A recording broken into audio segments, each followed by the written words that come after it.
دوستو، کیا آپ کو معلوم ہے لفظ گوگل کا کیا مطلب ہے؟ دنیا کے ہر ملک میں رہنے والے اور ہر زبان بولنے والے انسان ایک لفظ سے بخوبی واقف ہیں، اور وہ لفظ ہے گوگل۔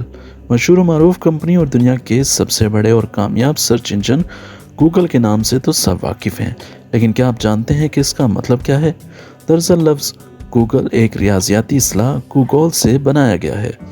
لفظ گوگول ایک ننھے بچے کی ایجاد ہے جو مشہور ریاضی دان ایڈورڈ کیسنر کا بھتیجا تھا۔ ایڈورڈ یہ سوچ رہے تھے کہ اگر ایک کے بعد 100 صفر ہوں تو اس نمبر کا نام کیا ہونا چاہیے، اور اس دوران ان کے کان میں ننھے بچے کی آواز پڑی جو گوگول سے ملتی جلتی تھی، اور یوں انہوں نے اس نمبر کا نام گوگول رکھ دیا۔